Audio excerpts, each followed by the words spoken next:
नमस्कार, स्वागत है आप सभी का हमारे चैनल में। आज के वीडियो में हम बात करेंगे गौतम बुद्ध के बारे में।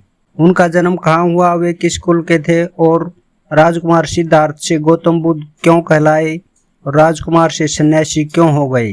तो चलिए शुरू करते हैं। इससे पहले कि आप वीडियो में खो जाएं, चैनल को सब्सक्राइब कर लें, ऑल नोटिफिकेशन को दबा दें ताकि आने वाले ज्ञानवर्धक और शिक्षाप्रद वीडियो देखने को मिले। आइए जानते हैं गौतम बुद्ध के बारे में कुछ अनसुनी बातें। भगवान बुद्ध का धर्म पूर्व के कई राष्ट्रों का धर्म है, जिसमें जापान, दक्षिण कोरिया, उत्तर कोरिया, चीन, Vietnam, Taiwan, Thailand, Cambodia, Hong Kong, Mongolia, Tibet, Bhutan, Macau, Burma, Lagos और श्रीलंका तो बौद्ध राष्ट्र है ही। साथ ही Bharat, Nepal, Malaysia, Indonesia, Russia, संयुक्त राज्य America, France, Britain, German, Bangladesh, Pakistan, Canada, Singapore, Philippines, Brazil और अफगानिस्तान में भी बौद्धों की संख्या अच्छी खासी है। हालांकि कुछ वर्षों में अफगानिस्तान, पाकिस्तान और बांग्लादेश में बौद्धों पर हुए अत्याचार के चलते वहां इनकी संख्या कम हो चली है। आइए जानते हैं गौतम बुद्ध के बारे में अनसुनी बातों को। नंबर 1 पर है, यह संयोग है या कि प्लानिंग की वैशाख पूर्णिमा के दिन बुद्ध का जन्म नेपाल के लुम्बिनी वन में ईसा पूर्व 563 को हुआ। उनकी माता महामाया देवी जब अपने नैहर देवदह जा रही थी, कपिलवस्तु और देवदह के बीच नौतनवा स्टेशन से 8 मील दूर पश्चिम में रुक्मिणदेई नामक स्थान के पास उस काल में लुम्बिनी वन हुआ करता था। वहीं पुत्र को जन्म दिया। इसी दिन पूर्णिमा 528 ईसा पूर्व उन्होंने बोध गया में 528 ईसा पूर्व उन्होंने बोध गया में एक वृक्ष के नीचे जाना कि सत्य क्या है, और इसी दिन वे 483 ईसा पूर्व को 80 वर्ष की उम्र में दुनिया को कुशीनगर में अलविदा कह गए। नंबर 2 पर आता है, बुद्ध का जन्म का नाम सिद्धार्थ रखा गया। सिद्धार्थ के पिता शुद्धोदन कपिलवस्तु के राजा थे और उनका सम्मान नेपाल ही नहीं समूचे भारत में भी था।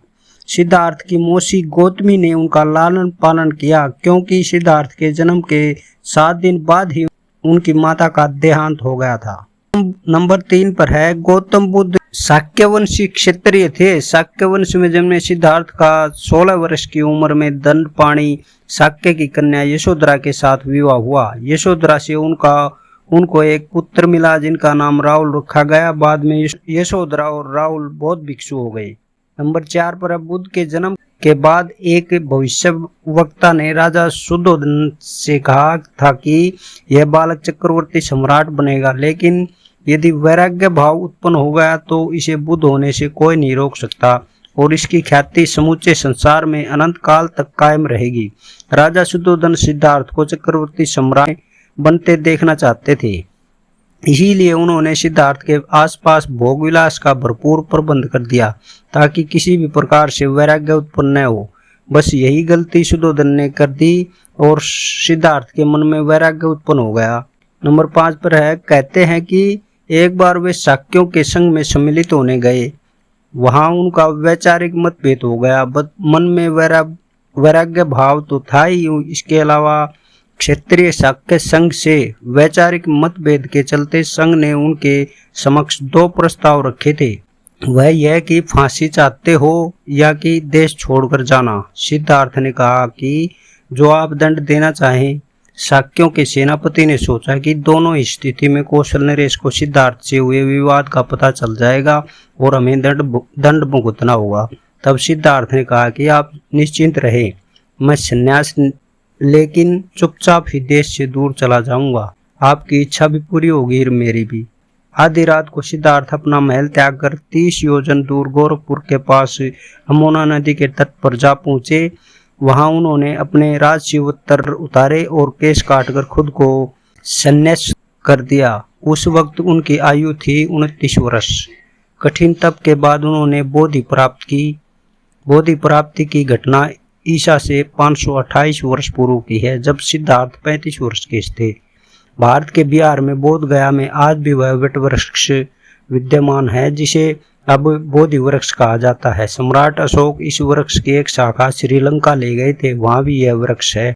नंबर 6 पर आता, कुछ लोग कहते हैं कि श्रीमद् भागवत पुराण और विष्णु पुराण में हमें शाक्यों की वंशावली के बारे में उल्लेख पढ़ने को मिलता है। कहते हैं कि श्री राम के 2 पुत्र लव और कुश में से कुश का वंश ही आगे चल पाया। कुश के वंश में ही आगे चलकर शल्य हुए, जो कि कुश की 50वीं पीढ़ी में महाभारत काल में उपस्थित थे। इन्हीं शल्य की लगभग 25वीं पीढ़ी में ही गौतम बुद्ध हुए थे।